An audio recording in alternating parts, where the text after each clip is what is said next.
Hi, I'm Jamie. This is Dead Dodge Garage, and this is a 318 poly block. Also, this is Allan, who as usual is doing all of the hard work. In a previous episode, you saw Allan, David, and I rip this engine out of my 1964 Dodge Power Wagon and tear it down to the point that you see before you. Of course, this thing was abandoned under the hood of that truck, partially torn down for, I want to say, over a year. And for that reason, we did have some issues with rust. Add to that years of varnish buildup and other horrors, and taking this thing apart was a bit of a challenge, particularly removing the lifters as they were half stuck. We did manage to get all of them out, and we'll be doing some cleanup in the lifter bores, among other things. Many people appreciated our Husky brand gear puller we used in the teardown video. It's a pretty good one. At the end of the teardown video, I got cold and gave up on this, but not before almost finishing the hone job on this passenger side bank. Looking at it with fresh eyes, I do think I'm going to spend a little bit more time on this. I'm going to hone them a little bit more and trying to get these shadows to disappear. We'll get to that in a bit. This block needs a lot of cleaning. The tree parts there under the distributor hole are a bit of an indication of the kind of abuse it suffered. I will not be taking it to a machine shop. I will not be having this block overboard. I will not be having it tanked. We're going to clean it by hand right here. This is the crankshaft for the poly. And just like the engine block, it will not be going to a machine shop. And there's a very good reason for that. This thing is in beautiful shape. It's really nice. There are no grooves or scrapes or horrible dings anywhere. The only issue, that rust patch.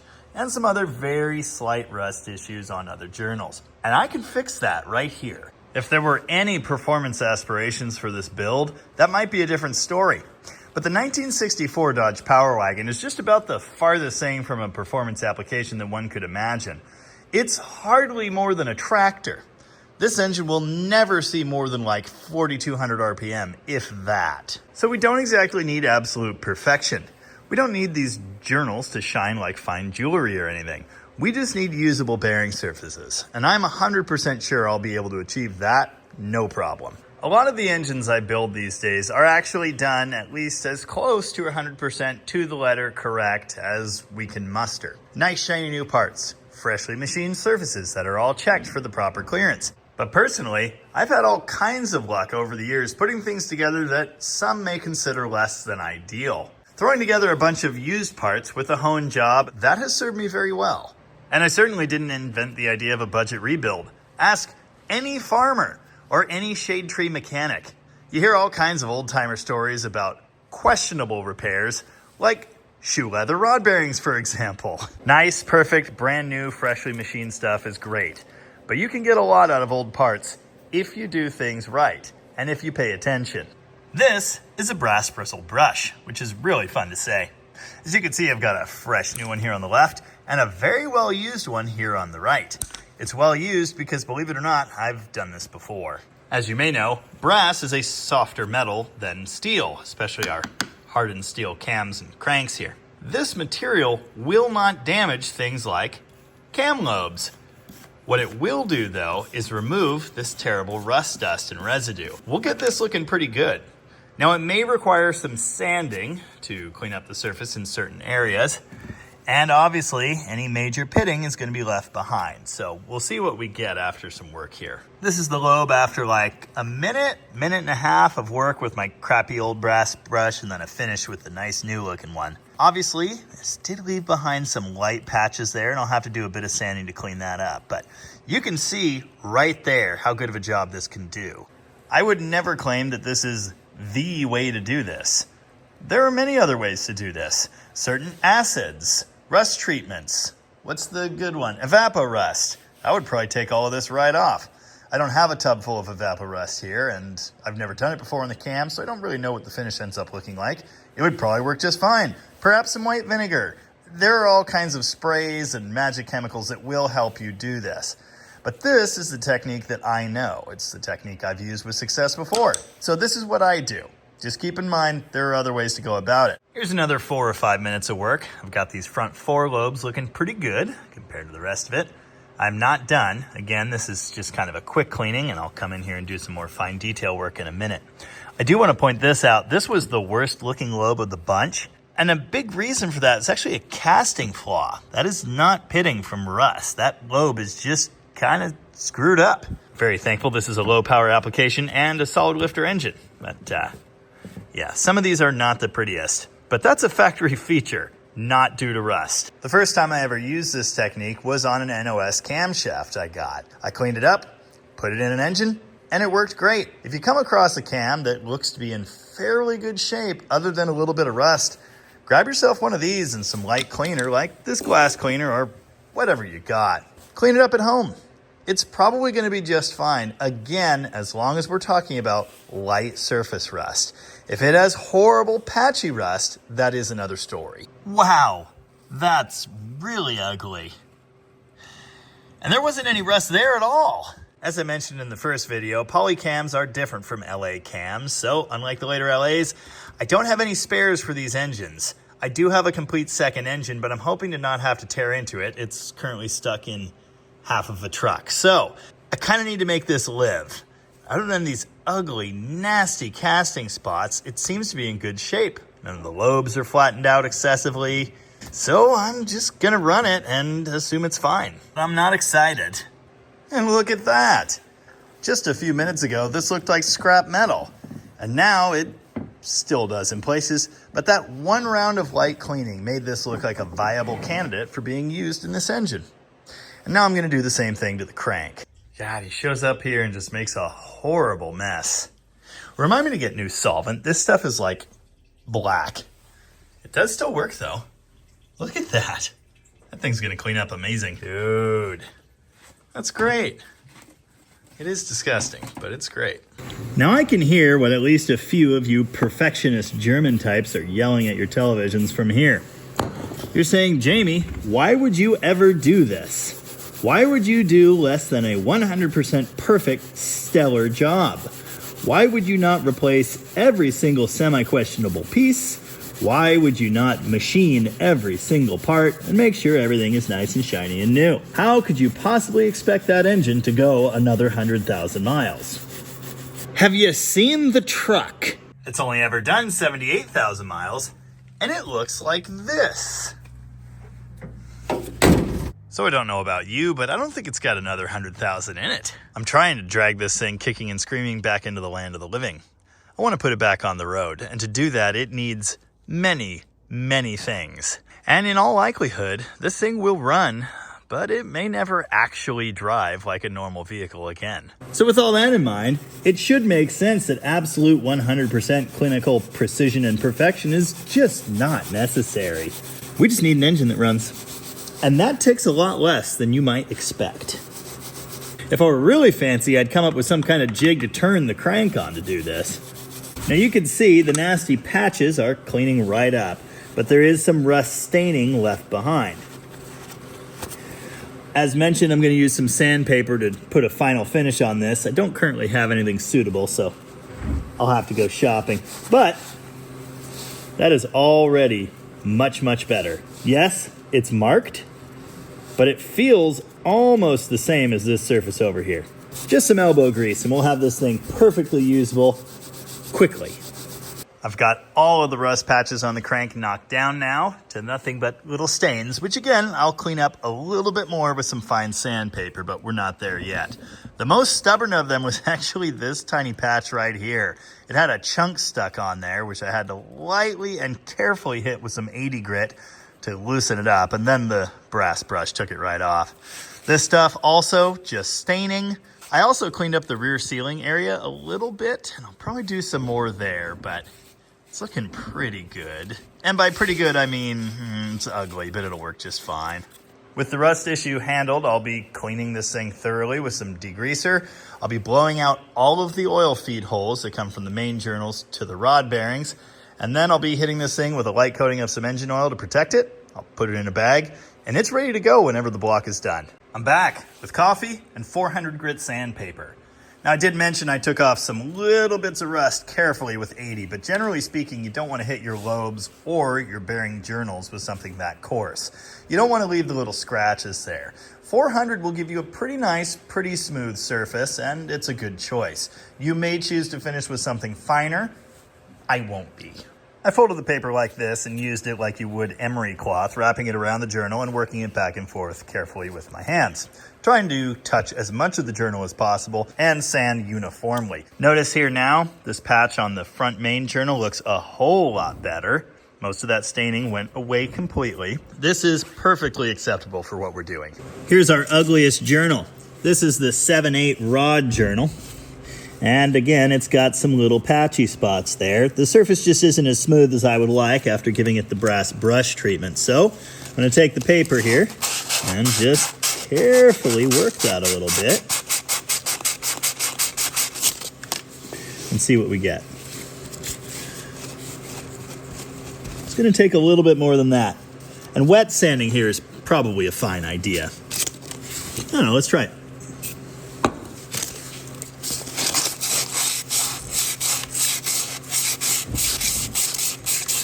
Again, if one were able to turn the crank while doing this, might make life a bit easier. A crank polisher is pretty much just a device that will turn a crankshaft while it's being sanded this way. Not by hand, of course, with the big sanding bar thing. Anyway. Yeah, we can still see the faintest shadow there, but I will bet you that actually feels smooth now. Yeah, it's not quite as nice as this, but it's pretty nice. That was our ugliest rust spot. That one journal that was really nasty. That's what it looks like now. It's gonna work just fine. Now, if this one did not clean up to my satisfaction, which it has, I could have walked over to my mountain of small block cranks and grabbed this. This is a 273 crank, and you're gonna notice they look very, very similar. There's a reason for that. As I discussed in the last video and in other videos in the past, the LA engine, or Light A, starting with the 273 here in 1964, was a direct derivative of the A-Series Poly engine, with a different top end and, admittedly, some important modifications to the block. But in the bottom end, the two are not only similar, they are the same. They use the same crankshafts, they use the same rods, they use the same oil pan mounting, timing covers, water pumps. Everything down here is, give or take, identical. Now, you might be wondering how they could use exactly the same crankshaft and balance the engine when the 273 has a much smaller and lighter piston. Well, they use this, a super chunky wrist pin. That intentionally added weight to this smaller piston to help balance it the same as a 318. Speaking of balancing, you may be thinking that just swapping out that crank for another crank would be a problem in the balance department. Well, maybe. Production tolerances being what they are, it probably would have been just fine. And again, we're just putting together a low power deal here that will never turn ridiculous RPM. It's highly unlikely anyone, including me, would ever notice if this engine wasn't balanced perfectly. Now, in case you were wondering, all poly crankshafts are forged. All 273 crankshafts were forged too, at least until 1968. In fact, the first year 67 318 LA engine also used this same forged crankshaft. These things are very strong. For factory parts, they're quite good. I've been asked a good few times over the years, and a few times in recent memory, to explain how to tell a forged crank from a cast crank. My usual answer is you can tell a forged crank because it kind of looks like garbage. And that's true. But here's a direct comparison. Note that the forged crank has rounded edges. It has rough spots everywhere. In general, it just doesn't look very nice. The cast crank has straight edges. It has nice flat surfaces. All of the curves and contours look like they were planned to be that way. In general, it looks much cleaner and much nicer. Everyone loves the bell test. Compare this to the noise of the cast crank. Not so shiny. It's also a little flat. If you didn't notice, the only cast crank I had handy was a 360 crank, and they're very, very similar, but they are not the same. They use a bigger main bearing, and it's really easy to tell looking at the two side by side.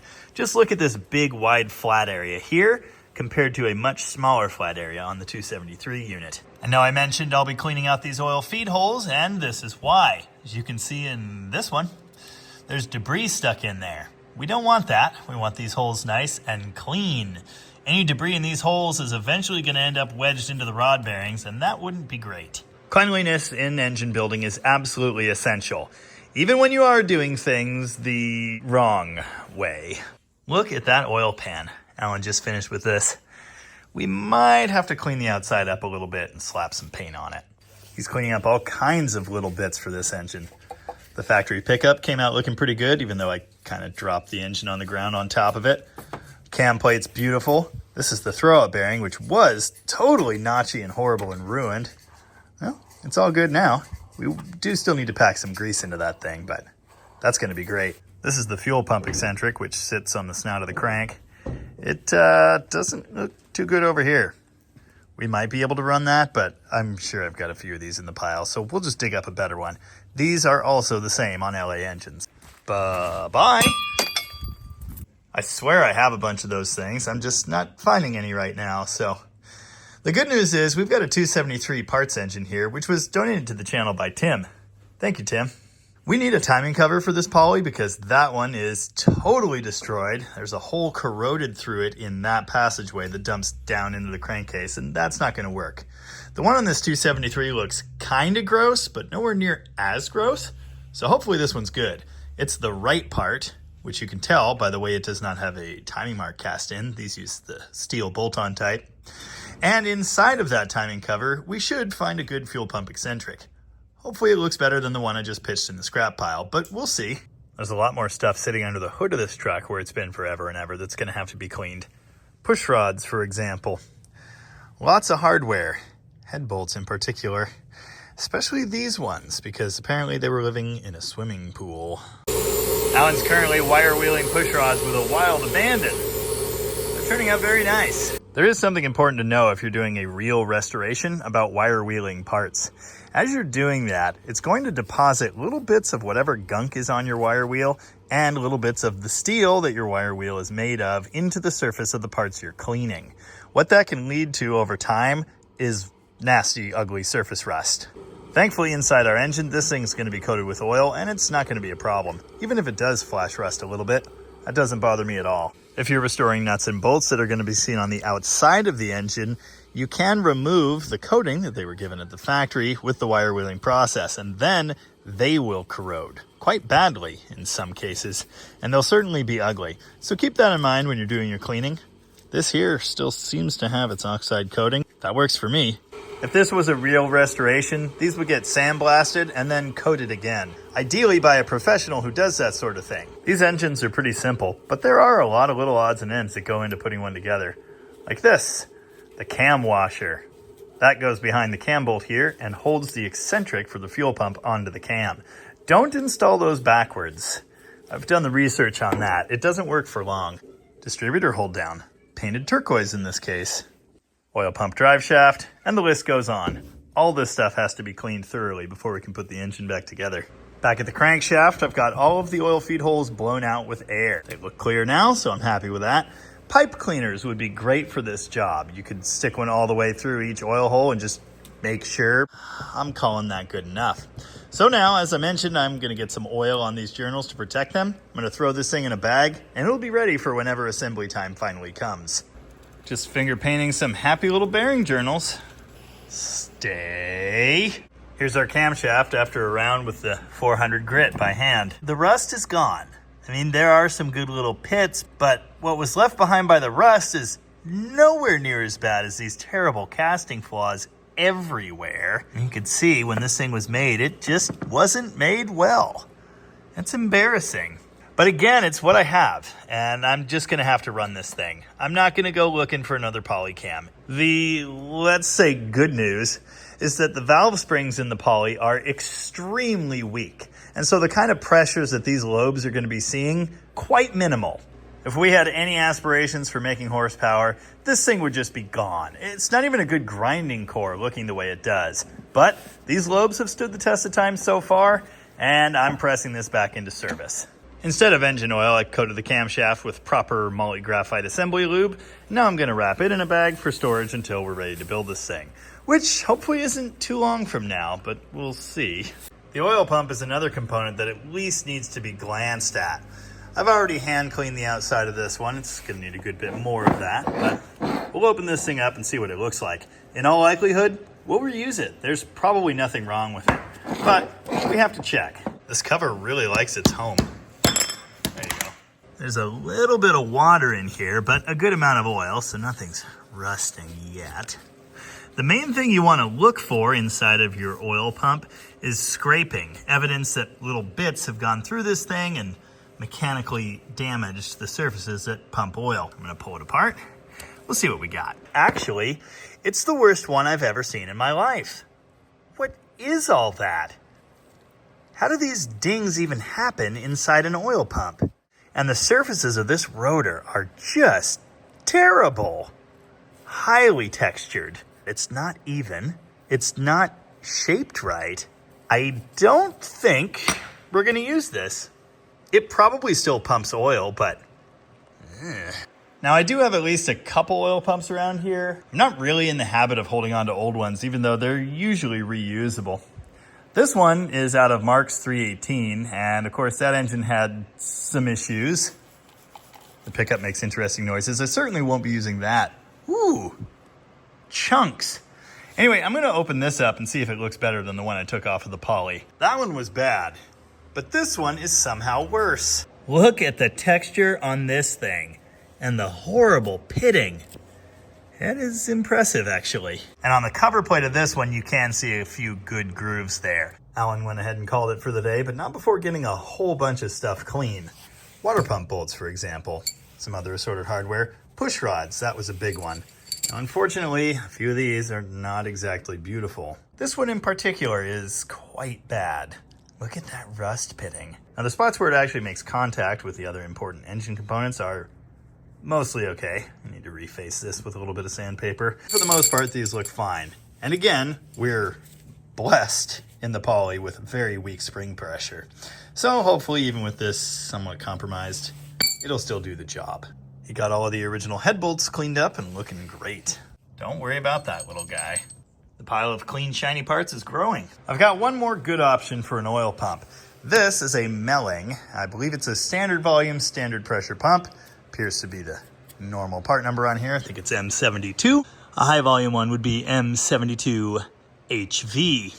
Anyway, I'm going to tear this thing open and hopefully I don't find horrors like I did in the other two. And this one's got chunks out of it. It is scored like the other two. Actually, it's not as bad. It looks worse than it is. It feels pretty decent. But the big chunks, that is a problem. The only other small block LA or A compatible pump I have on hand is this one. This is actually a factory housing with a factory part number on it, but it's been upgraded to a high volume unit. You can see the rotor and its associated surround piece there, whatever the heck that's called, are taller and they actually stick out of this body. This is a custom cap that was built and machined to go over that, account for the taller center section, and give a different pickup position. And this probably would have used some kind of crazy floating pickup to stay with the level of the oil as the car moved. Unfortunately, I can't use this at all. With all of these not so great options in mind, suddenly reconditioning the factory pump seems about like the best one. So that's what I'm doing now. With my trusty 400 grit sandpaper in hand, I'm going through and smoothing out these grooves. And they turn out to be not as horrible as I thought.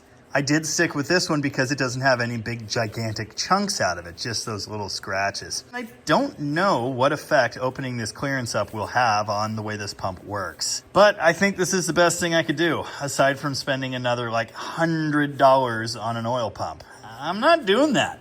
Not for this thing. I had half a mind to try and raise the bypass pressure, effectively increasing the system pressure by shimming the spring behind this cap. But the cap doesn't want to come out with the pin removed, and I decided, you know what, let's just leave it alone. I lightly sanded the outside surface here, and it is still not beautiful, but it does move smoothly in the housing, and I hope that's all right. This is essentially just a bearing surface. The action happens in here.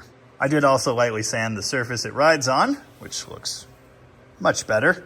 I gave the cover a light cleaning inside and out, and that is much nicer. These factory pumps have a rubber seal, and I'm not going to be able to replace that. I don't have a new one. The Melling pumps don't have that. They're simply machined flat, and they meet here with no seal at all. Hopefully this is fine. It's going to have to be. And I lightly filed the surface here where it meets the rear main cap. It wasn't the nicest of finishes, and it still isn't, but I think it's better. The factory did not use a gasket here. Gaskets can be found in most rebuild gasket sets, though. I gave all of these components a final hand clean, some pre-lubricating oil, and have reassembled the pump. I'm testing it with an oil pump drive shaft, and it feels very nice, but we just don't know what kind of pressure we're going to get out of this thing till it's running in an engine. Of all of the things I've done today, many of which people will find questionable out there, this is the only one for me where I'm just not totally sure. And there you have a vaguely reconditioned factory oil pump. I have realized, of course, I pre-lubricate every engine I build with a pre-lubing tool before I ever go to start it. So we will have that as an opportunity to pop a mechanical oil pressure gauge on this thing and see what kind of pressure it makes. Hopefully it's enough. And if not, at that time, we can drop the pan and put a new one in there, I guess. The number of small parts that need to be gone through, detailed, and cleaned is getting down there on this project. But there are a couple big ones left to deal with. One of those is pistons. Now, if you saw the first video on this truck, you know that one of the pistons had a broken ring. In fact, a bunch of them had broken rings, but one of them had a very, very badly broken ring, and the ends of that ring were able to work themselves on top of each other, ruin the ringland in that piston, and eventually stick the engine. I removed that piston and I tried to fix it, before I realized just how ruined the ringland was. I had it in the vise and I was trying to work the stuck pieces of ring out, which worked, partially, but I accidentally rocked the piston into its own rod really hard while tapping on it with a hammer, and I broke the skirt on that one. That's really what put a damper on this project a year ago and caused it to sit around all this time. So to get this engine back together, I needed at least one piston. In truth, probably more than that, because a good few of these are not looking too hot. A bunch of these rings came out in multiple pieces. That one was in 4 pieces, at least one was in 5. And look at all of the rust packed in there. It is just incredible. The idea of me getting all of these stuck rings out without any more disasters happening? Yeah, I don't know about all that. That one is terrible. I don't think I even want to attempt that. Sure, with enough heat and care, I probably could get those rings out and clean this piston up, but yeah, that one's probably bad. These two do have stuck second rings. They don't look totally horrible, so there's a good chance I could get those broken free. These 4 have a full complement of moving rings, at least mostly moving, and in general, they don't look too terrible. Also, the rods look pretty good. So I'd say these 4 right here, probably good players. That means without any other intervention, I'd have half of a 318 poly, and in my mind, that's not enough. Thankfully, I have this box of poly pistons and rods. I got these from my friend Nick Lamb with Lambinsky's Garage. He just kind of gave them to me, which is great. I desperately need these to get this engine together. They seem to be in pretty good shape. In places. Nick and his dad are kind of nuts for swept lines. There was a period where they were buying another one every week, just about. And one of those swept lines that they brought home was, if I'm remembering correctly, a D200 that had been converted to a 4-wheel drive truck. And the engine was out of it, taken apart, and in the middle of being rebuilt when it was sold. These pistons, with these shiny new cast rings, were just sitting there. Nick got this truck and just dropped a different poly in it. All of these parts were extra and available, and he threw the rods and pistons my way. Unfortunately, a good few of them are cracked at the skirt right there. Apparently that's pretty common for the poly. My hope was that I could just pop these right into that engine with a hone job, but I'm not excited about using cracked pistons. A lot of them are very subtle. It doesn't look like much. It may well last that way for a very, very long time. Some of them are particularly bad, like this one. And I'm not a fan. Okay, don't know what the chances of this are, but we've got 4 cracked ones in this pile and 4 good ones. Obviously, I need to clean these. I do need to make sure all of these rings come out and the lands are happy. And I need to check these for cracks. But if in fact I've got 4 good ones here and 4 good ones here, we might just have a whole engine. Now you might be concerned about odd versus even pistons, but they are all the same piston. There's a forward mark there. But whichever side of the engine it's installed on, the valve offset is going to be correct. These don't get staggered like wedge engines that have a small, big, big, small cutout. The cutouts are the same. This is an offset pin piston. Most factory pistons are. Whichever bank it's installed on, as long as the notch is forward, that offset is going to be in the direction that the factory intended. Now there is one other consideration, and that is that the stock nominal bore size is not necessarily the same from bore to bore, from engine to engine. And the factory actually used a handful of different specific finish size pistons to match different specific finish sized bores. They would check every bore individually and mark it for whichever piston was the closest. Apparently, sending them down the line like that was faster than precisely finishing the bores. If you ever see letters on the side of your factory Chrysler engine, something like AABA or ACCA or anything like that, those letters indicate which specific piston assembly would have been dropped in which specific bore from the factory. Because I'm honing this engine, essentially all of these pistons are going to be slightly loose in the bores. Hopefully not loose enough to lead to piston slap noises. At this point, going through and trying to figure out which one is which within that tiny little measurement that the factory used, it's not going to be important. The rod orientation is important. So if we're trying to use an even side piston and rod assembly on the odd side, and we put the notch forward, the rod is actually going to be backwards. And the cheek on the rod, the taller side that's designed to ride against the crank, won't be. So we'll get our final selection of good pistons figured out, and then we'll go through and make sure the rod orientations are correct. Good news. Despite the exciting issues seen in my engine with broken rings and that sort of thing, none of the pistons I took out are cracked. And I even got all the rings out, despite the fact that some of them were not quite as free as they appeared. There are some light vertical scratches on the skirts of several of these, but our old friend 400 grit sandpaper is cleaning those up just fine.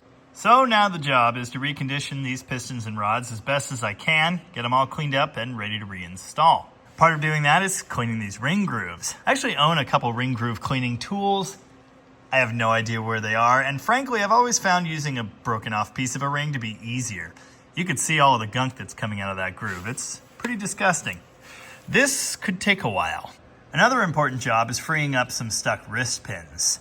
One of the nice features of this early design is that this is a full floater. What that means is the pin is supposed to be able to rotate in the piston as is normal, but also the rod can move on the pin. It has a bushing in the end, which of course is an extra manufacturing step and expense that Chrysler decided was unnecessary eventually. As you can see, the rod moves on the pin, and that's supposed to help reduce friction and resistance to motion by the piston. But some of these pistons have the pins stuck in them, like this one.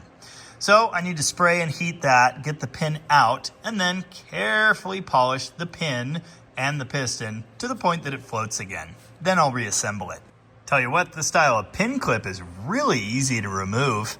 Compare that to the spiral locks. I hate spiral locks. I did get this pin out with a bit of penetrating spray and some light persuasion from a brass drift. I didn't smack it or anything, I just lightly tapped it and it did come right out. You can see the little bit of rust on that one side, that would be the issue. So again, it'll get polished up, we'll put it back in the piston and make sure it moves freely. I'll also make sure the openings in here are nice. Fixed. Nice movement, everything's all free and happy. And the bushing in there seems to be in relatively good shape. All of the pins in the original pistons that I'm reusing are tight like that, some more than others. So I'll be taking all of these apart, cleaning them, oiling them, putting them back together. As I do that, I'm going to fill in the corresponding spots in this old piston box, and I'll figure out what pistons I have, what ones I don't, and then I'll start filling in those spots with the 4 replacements, making sure, of course, that the rods are oriented correctly. Eventually, the 4 old pistons are going to need these shiny new rings off of these 4 cracked ones.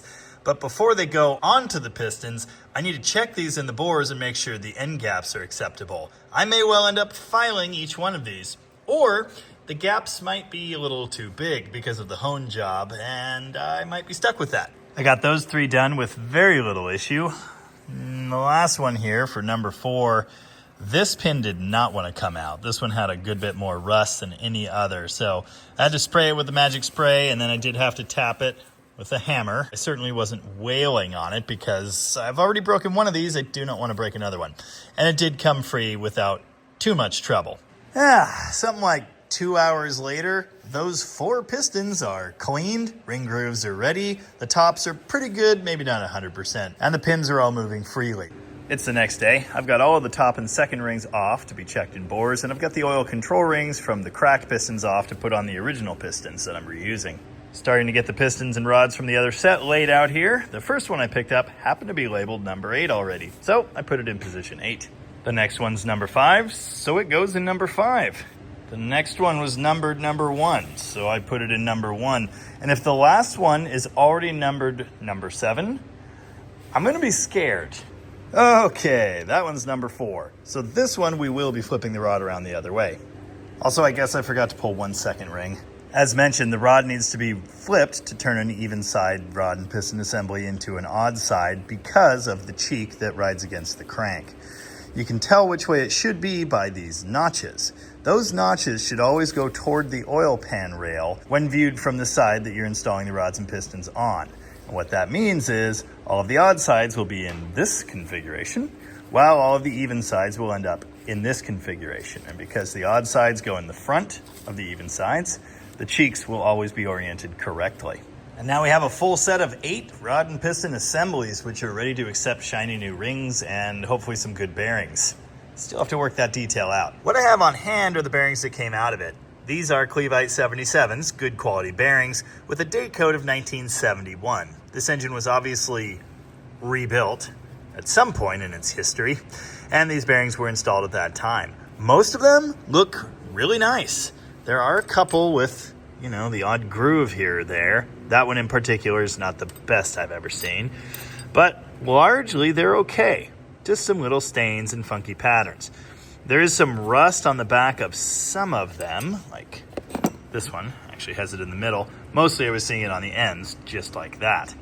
Now that, obviously, like everything else on this engine, can be cleaned. That actually has some pretty serious marks. They're not quite as bad as you might think they are, but again, not the most beautiful thing. A while back, I bought this giant box of 318 bearings. I thought it was mains and rods and maybe some cam bearings, but it turns out to be all main bearings. And they're almost all factory size, except for the couple sets that are 30. That's weird. So these have been of no use at all for any other build I've done to this point, but I could use a set of them for the mains in this poly. The main bearings I took out really don't look bad either. They're even nicer than the rod bearings, and the only thing that shows wear, that would be the thrust surface. These sides of the center main bearing in the A and LA series engines locate the crankshaft. It's got to have a little bit of movement forward to aft, but not very much. And with a stick shift, it's pretty common to see wear like this because when you press on the clutch pedal, you're essentially putting pressure on that thrust surface. I didn't notice excessive in and out with this crank, but yeah, these aren't the best. So I may end up using new main bearings, but I don't have any rod bearings. And while I could buy some, I don't wanna. In general, these Clevite rod bearings look pretty great, and I'm probably just gonna clean them up and run them. Racers.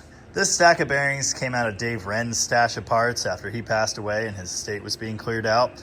And apparently, he had gone through here and robbed the uppers to use as second lowers to get full groove main bearings. You do kind of need an oil hole in at least one half of your main bearing. The top wasn't the uglier looking of the two. I probably could have just used a new bottom section. Now, if you don't know, each set of these main bearings is made up of 3 that are all the same, the one with the thrust surface, and then the rear bearing, which is wider than all of the other ones. It goes in the rear cap, the number 5 cap, which is much bigger. Here are the special bearings next to each other, the center thrust bearing and the rear bearing. Note, the rear bearing is full groove. I think they always are, whether your other mains are full groove or half. Comparing these to the old bearings reveals they are exactly the same dimensions, and they're a very, very close match.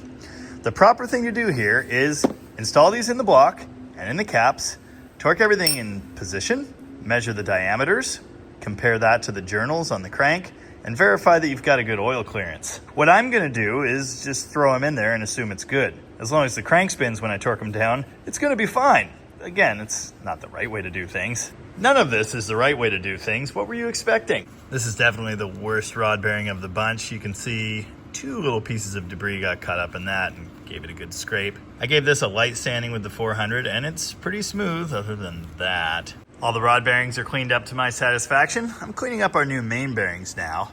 They've been in these boxes since 1983. And I know that, of course, because of the date there at the top. Did I say 83? It's 86 on this one. 83. I've mentioned that before in several videos. It's a helpful way to date your engine's assembly.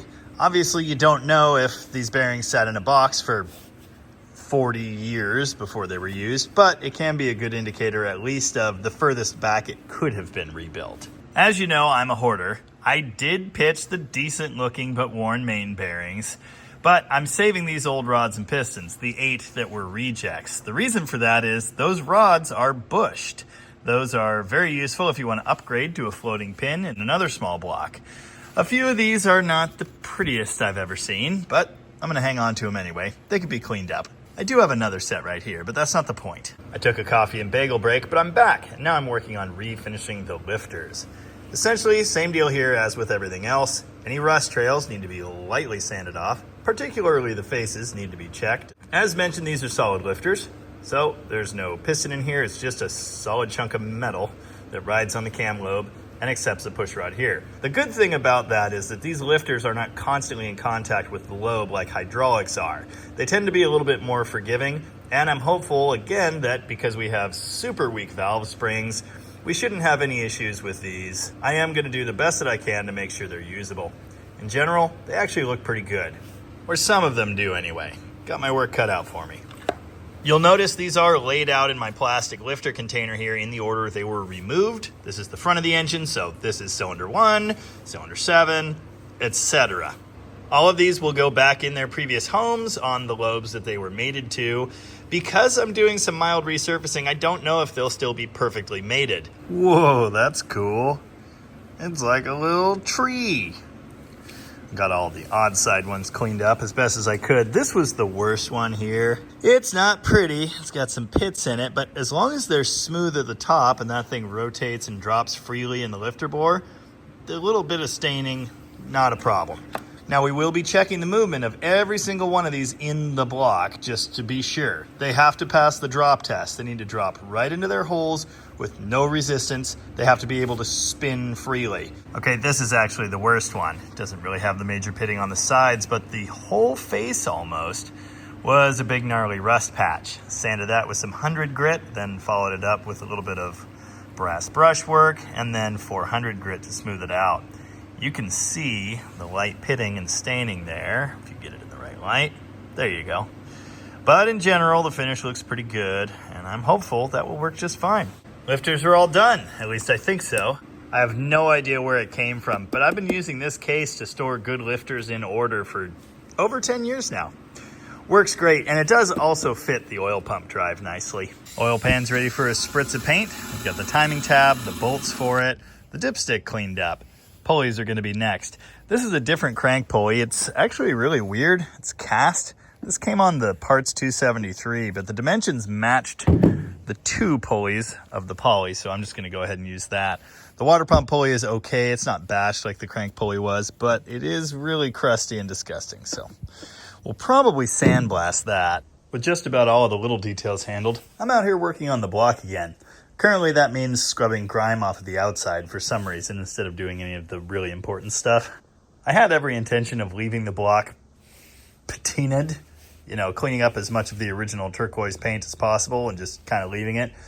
But I think we're going to be painting this thing, so I'm at least going to knock off the big chunks and I'll hit it with some kind of degreaser. Now, I did have at least a few questions about this turquoise paint. That is, in fact, original in Dodge trucks. That started in either 62 or 63 and then lasted till something like mid-year 1965. So this 64 truck should actually have a turquoise engine.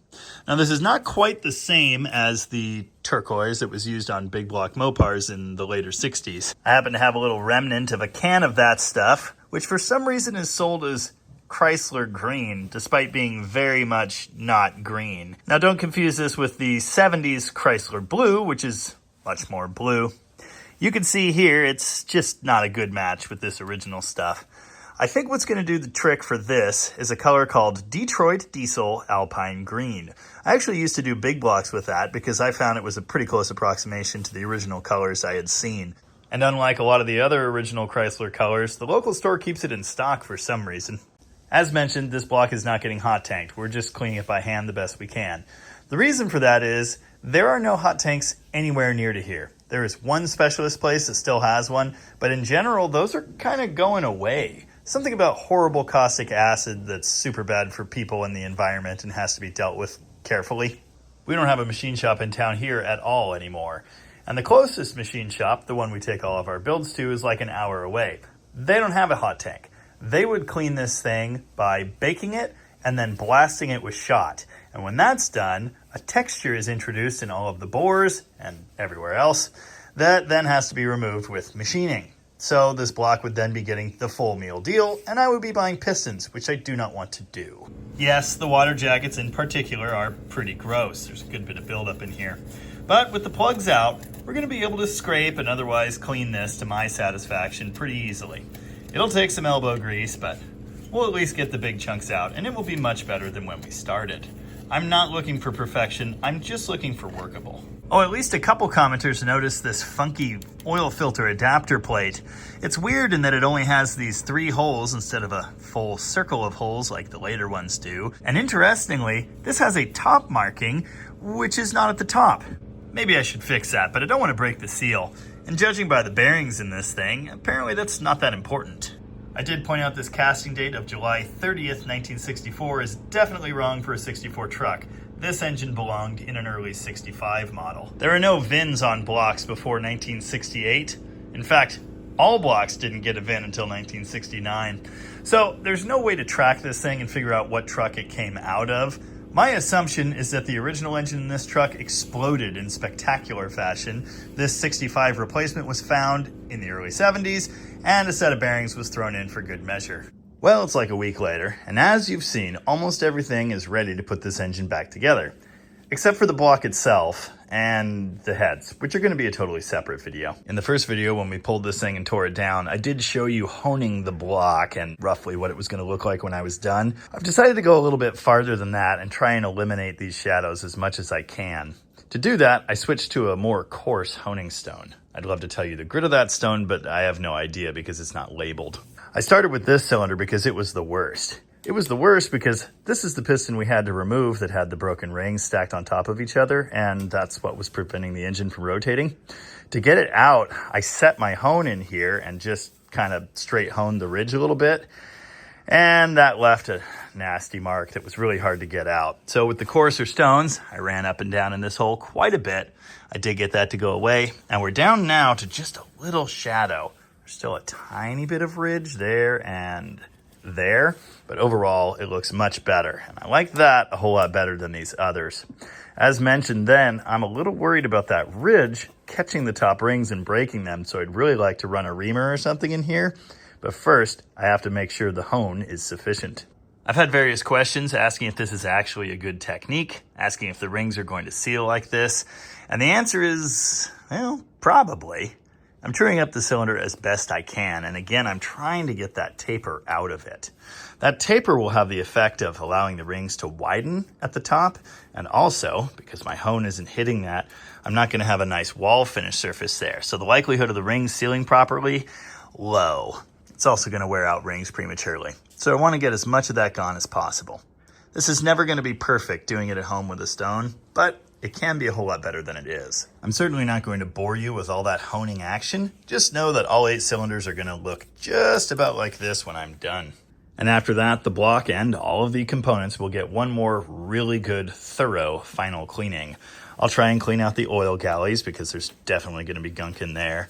I did pick up a can of the Detroit Diesel Alpine Green engine paint, and although it's way too cold to spray this stuff, let's see what the color looks like. And hit the clutch linkage. Why not? It's definitely closer than the Chrysler green, which of course is actually blue, but it's not a perfect match either. If I could somehow mix the 2 colors, that would be great. This is probably what I'm gonna have to use though. You know, if it actually sprayed out the color that's on the cap. While I was at it, I got a set of brass, let's see what we're gonna call them today. Engine block plugs. To replace all the ones we knocked out after the cooling system is clean. A new timing chain set. I think it's a single row, but maybe I got a fancy double. Don't remember. Probably the cheapest one they had. And I did get a new oil pan gasket because although I have a cool NOS Chrysler gasket set, the corks are kind of dried out. Again, the big job remaining is going through the poly cylinder heads. I'm going to do a whole separate video on that. I need to break these things down, clean them thoroughly, and replace all the valve seals because I don't want this thing to be a heavy smoker. It'll also be kind of cool to point out the differences between these and the LA heads while I'm at it. I have no intentions of doing any horsepower stuff, no porting, no grinding, nothing like that. I may lap the valves, that would be smart. Look forward to a future Engine Wednesday video on that. And then in another future video, hopefully within the next few weeks, we'll be reassembling this pile of parts into a functional truck engine, which I'm really looking forward to. Until next time, as ever, thanks for watching. And remember, we build them right, because we build them twice.